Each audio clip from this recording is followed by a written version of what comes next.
Sunday morning, and I'm reading out of Return to Elysium. It is a far memory book by Joan Grant. I am now at chapter 14. She describes her life as Lucina in the 2nd century BC, and she is in love with Nigellus. They married, and she's had her first son. Sour wine. There's never been a drama or even a comedy which cannot be rewritten, said Euripides gently. We were in the ilex grove above the villa. I could see Nigellus sitting at the stone table in the shade of the pergola, working at his history of Rome, in which, because of me, he could not play a part. Once the stage is set, only the old lines are fitting, I said. It's a good stage. I have seen the vines fruit. I planted them, so I must be tolerant of the vintage. Sour wine, Lucina. Suddenly it was no longer decent to pretend. Sour, bitter, the less thick as clotted blood. I'm only 26 years old, and I wish I were 80, so that without loss of dignity I could withdraw from a role which I no longer have the wish or the ability to act. You're out of love with Nigellus? And with Marius? Out of love with myself. How can they love me when I've grown so small? It's terrible to grow small, Euripides. Terrible to run away from life and watch yourself getting smaller and smaller in the distance. And I can't stop running. Even 2 years ago I might have broken the mosaic I had made with such hideous care and built into a new pattern. But now it is too strong. Nothing is ever too strong if you don't try to escape. How easy that must sound when you still have the courage to face everything. I was shocked by the cynicism in my voice, and I hoped Euripides had not noticed it. Don't forget, you are all the Lucinas, far more than those of which Praxiteles made statues.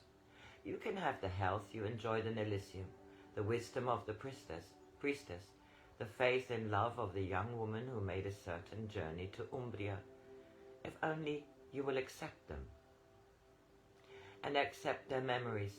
No, Euripides, they can keep their strength so long as they allow me to forget.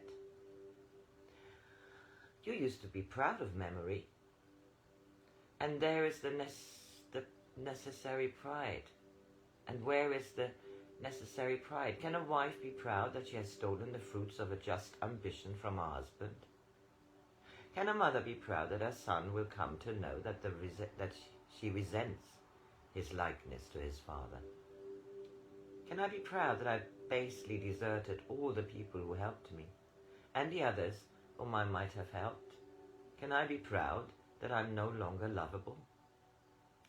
Nigellus loves you, and so does Marius. Nigellus is too kindly to recognize that the dream is over. He's nearly 50, young for a senator, but too old to find his only justification as a lover. He knows, even though he will not admit it to anyone, and least of all to himself, that I have robbed his age of dignity. It's terrible to watch him trying to stay young. The medicinal baths, the massage with curious ointments, the draughts taken in secret which are supposed to increase potency, the oils rubbed into his hair in a vain attempt to stop the bald patch spreading. To hide from his increasing desire to be free of desire, he makes love to me.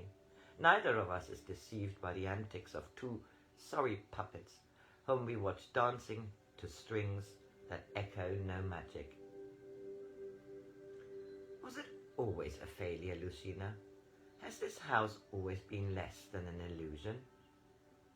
It is difficult to be honest about a dream that turned out to be only a dream. Euripides, don't let me lie to you. Make me tell you the truth, for I am starved of honesty. Lucina was never afraid to be honest with herself, and she never bothered to lie to me. Don't forget, you are still Lucina. Am I? Are you sure? Sometimes I think that the real me is in prison, in several prisons, I dream that I'm back in the temple waiting for people to come to me. The lamp is lit, the poppy drink ready in the goblet. I wait for the sound of footsteps on the path from the landing stage.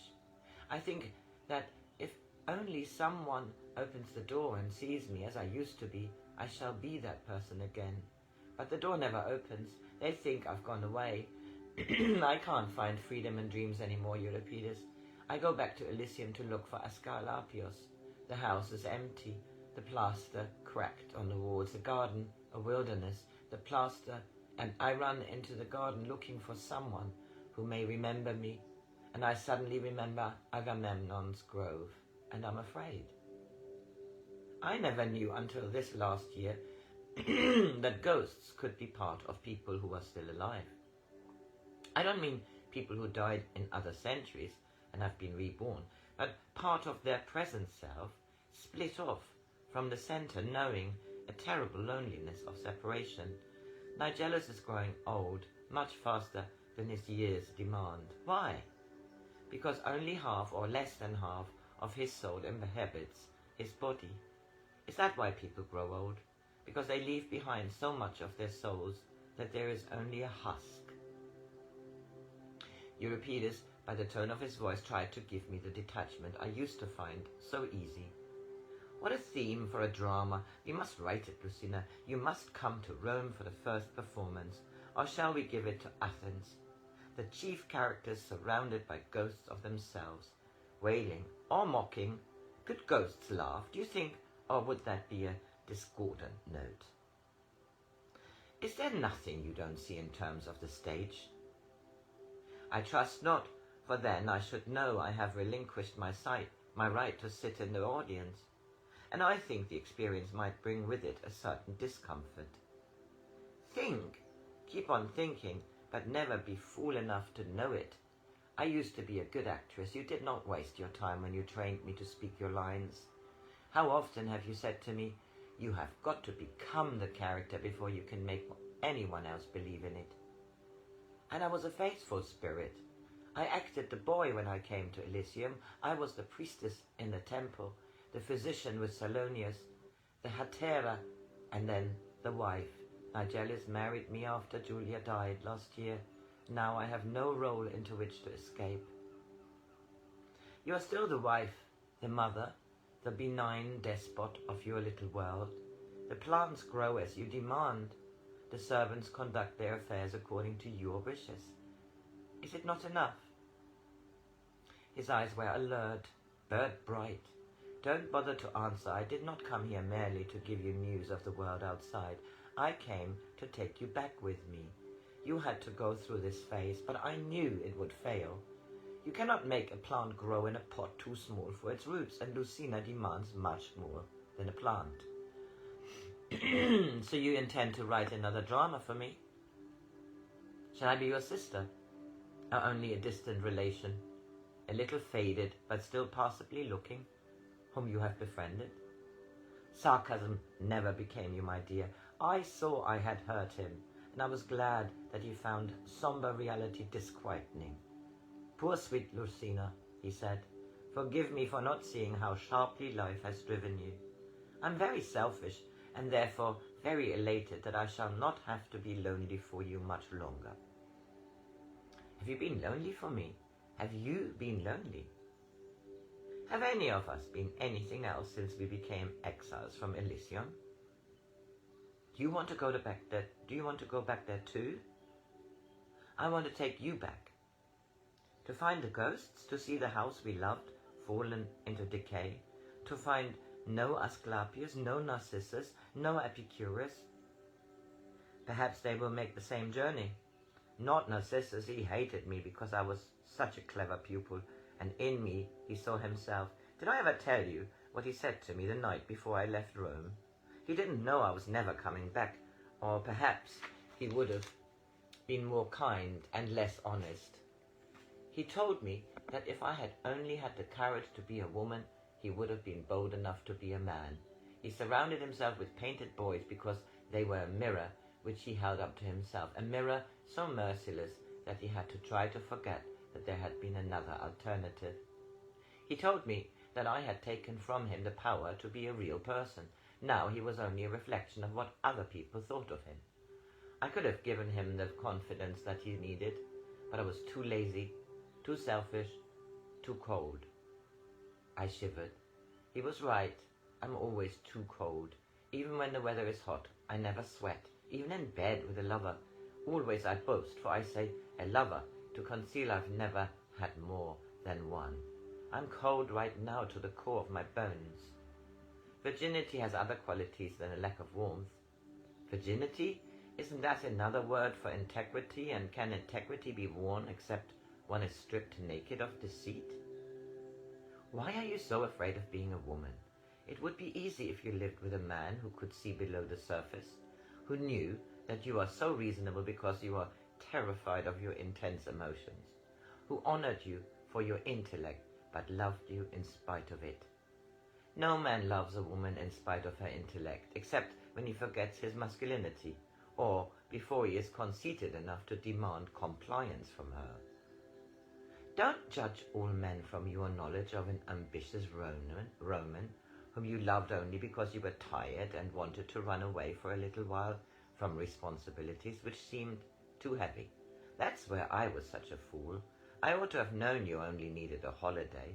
I ought to have told you to go away with Nigellus for a month. It could have been arranged discreetly.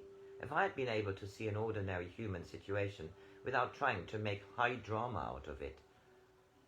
For the first time for months I was almost able to laugh at myself. Dear Euripides, what should I have done to you if you had told the ecstatic young woman in Sodentium that all she needed was a gay, robust interlude of carnal love? How could I have possibly believed it, when I was so sure that mine was the flesh which could melt only in the fires of immortal romance? And anyway, a month would have been too short. I should have returned thinking that I had relinquished a paradise for the drab cause of duty. I should have become embittered and vented my spleen on the unfortunate woman who came to me for advice. At least I have not added to my burden by foisting my guilt on them. Small in the distance I saw Marius running out of the house. He stopped when he saw his father, and then went more slowly along the path to the waterfall. If I had gone away only for a month, I could not have had Marius, I said slowly, then made myself laugh again.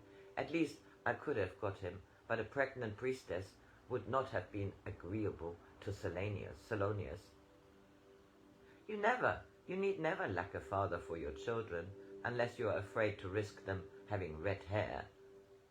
It was lightly spoken, but suddenly I realized that Euripides was offering me more than I had ever expected from him. Would people like us ever be satisfied with an ordinary human baby? To you and me, it would always be a potential genius, a dramatist in little. You wouldn't be content to follow the pattern of slow fecundity. Nor was I, until I told my mind to sleep without long dreams. Marius was a Roman baby, fat and contented and greedy. He yelled when he was hungry and never bothered to consider whether milk, my milk, was a proper prelude to future Falernian. He slept when he was tired, brought up his wind before it gathered force to trouble him, beguiled me with his dimples, and bullied his nurse. Fish lived in pools for him to catch. The cat had a tail for him to pull. The chariot rocked over an uneven road because it amused him. He breaks his toys because it makes him conscious of his strength, and ignores me when he feels inclined because it reminds him that in due course other women will weep at his frown. A typical Roman, with the world to explore and dominate. His father thinks him nearly perfect, and I have recognized that in a few years I shall have nothing to say to him, and he will always consider it a misfortune that he has foreign blood in his veins. I finish this here because it is a long chapter. Chapter 14, Sour Wine.